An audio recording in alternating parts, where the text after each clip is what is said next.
వ్యర్థ సంకల్పాల వల్ల ప్రయోజనం లేదు. ఊరికే ఊరికే ఆలోచిస్తే ఏమీ ప్రయోజనం లేదు. వ్యర్థం అనమాట.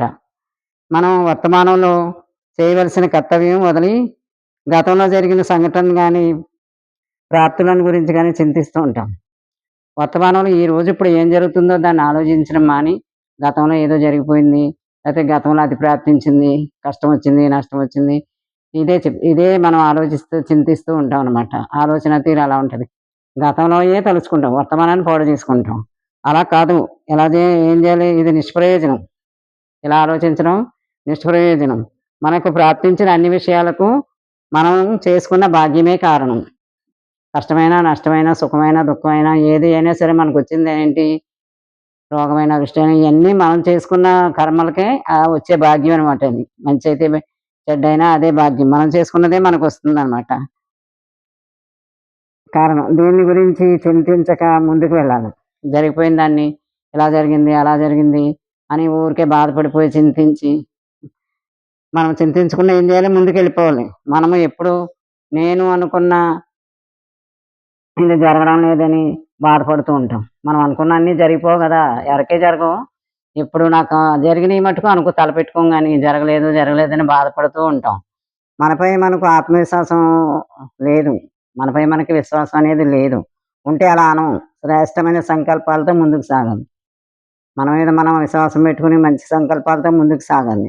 వ్యర్థ సంకల్పాలను ప్రశ్నించాలి. వ్యర్థాలొచ్చినాయనుకోండి, ఆలోచనలొచ్చిన వెంటనే దాన్ని మనం గుర్తించి నిలబెట్టేయాలి దాన్ని. ఏంటి ఇలా వచ్చినాయి ఈ వ్యర్థాలన్నీ, మనకేంటి పని?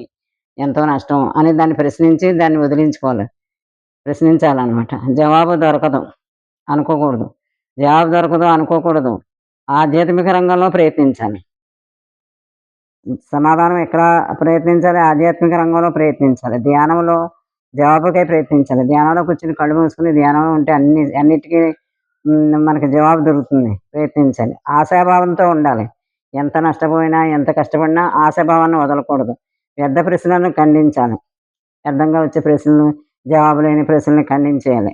అంతా మనకి మేలే జరుగుతుందన్న మంచి భావంతో, దృఢ సంకల్పంతో ఉన్నప్పుడు ఏమవుతుంది? ప్రకృతి కూడా మనకి సహకరిస్తుంది. సహాయపడుతుంది. ఒక కష్టం వస్తే అది నెమ్మదిగా సుఖం వైపు నడిపిస్తుంది. కష్టం కష్టంగా ఉండదెప్పుడూ.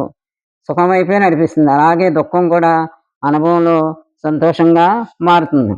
ఈరోజు దుఃఖం వచ్చినా నెమ్మదిగా అది కూడా సంతోషంగానే రూపుదిద్దుకుంటది. ఇలా మారుతూనే ఉంటాయి. మన దగ్గర ఉన్న చిన్న చిన్న వనరులని గొప్ప సంపదగా భావించాలి. మనకున్న చిన్న చిన్న వనరులనే మన సంపదగా భావించాలి. అప్పుడు ఏం చేయాలి? సంపదగా భావిస్తే తృప్తి కలుగుతుంది. హృదయానికి అదే గొప్ప సంపదలు తెచ్చిపెడతాయి. మంచి సంకల్పాలతో ఉంటే ఏమవుతుంది? తదాస్తు దేవతలు మనల్ని ఏ సమయంలో అయినా సరే, సాయంకాలం ఇలాంటి సమయాల్లో తదాస్తు దేవతలు ఉంటారు. ఆళ్ళెప్పుడు తదాస్తు, తదాస్తు అంటూ ఉంటారు. అందుకని మంచి సంకల్పాలతో సాయంకాల సమయాల్లో అయినా, ఉదయం అయినా సరే, ఎప్పుడైనా సరే మంచి సంకల్పాలుంటే ఆ సంకల్పాల వారి దీవెనలు అందుకుంటాం. తదాస్తు దేవతలు దీవిస్తారు. అశ్విని దేవతలు దీవిస్తారు. మనం మంచి పనుల్లో ఉంటే సమస్తము ప్రకృతి కూడా మనకు సహకరిస్తది. ఈ రకంగా మనం మంచిగా ఉంటూ, మంచి బాటలు మనకు మనమే ఏసుకోవాలి. ఎవరు వెయ్యరు. అందుకని ఎప్పుడు కూడా సత్సంగంతో, మంచి మాటలతో, మంచి సంకల్పాలతో మనం ఉండాలి. మన ప్రయాణం అలా ఉండాలి. మన నడత అలా ఉండాలి. మనము అలా ఉండాలి. సరే.